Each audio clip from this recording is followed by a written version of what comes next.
Muling naging usap-usapan sa social media ang paghahambing ng mga netizen kina Andrea Brillantes at Jillian Ward matapos mapansin ng ilan ng kanilang magkahalintulad na estilo at imahe sa showbiz. Nagugat ang diskusyon ng magkaroon ng iba't ibang komento online na nagsasabing tila may pagkakahawig ang ilang fashion choices, photoshoots, at public appearances ng dalawang aktres.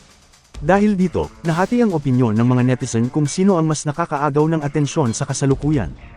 Gayunpaman, wala namang direktang pahayag mula kina Andrea Brillantes at Jillian Ward na nagpapatunay na may personal na alitan o hindi pagkakaunawaan sa pagitan nila. Sa halip, marami ang naniniwalang ang issue ay pinalalaki lamang ng ilang netizens na patuloy na ikinukumpara ang dalawang young actresses. Samantala, patuloy namang umaarangkada ang kani-kanilang karera. Si Andrea Brillantes ay nananatiling isa sa pinakasikat na personalidad sa social media, habang si Jillian Ward naman ay patuloy na tumatanggap ng papuri para sa kanyang mga proyekto at pagganap sa telebisyon.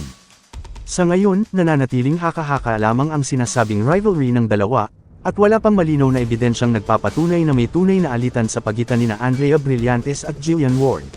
Marami naman sa kanilang mga tagahanga ang nananawagang itigil na ang paghahambing at suportahan na lamang ang kani-kanilang karera sa industriya ng showbiz. Kuya, sinungaling naman yan. Sandali! Andrea Brillantes nga!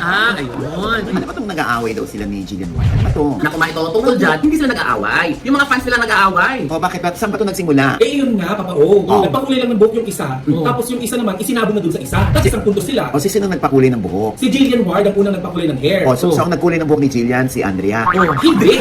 Ano? So, Di parlor ba siya? ano ba? Ano ba? Andreas Lawrence pa. Ano nga? Hindi. Kasi kung pituhin. Kaya nga. Ganito nangyari. Nagpakulay itong si Jillian Ward ng kanyang buhok. Oh. Nagpa-blondie-blondie. Oh. Ngayon, nagpakulay din itong si Andrea Brillantes. Oh. Ito mga malisyoso nilang mga fans. Oh. Pinagsabong itong dalawa at sinabing mas maganda daw yung buhok nitong si Jillian Ward. Oh. Ito na nagsimula ng bashing. Ayan na. Basa, tama Ayan na. Naglabasan na yung mga nila, mga fans club. Katulad ng anong bashing to. Ito, ang sabi naman ng fans club ni, ni Andrea to, Team Andrea.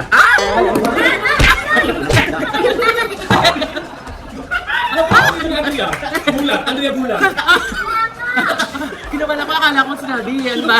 Lumubo yung itlog ko. Balik ka mo sa kidlat. Ano nga?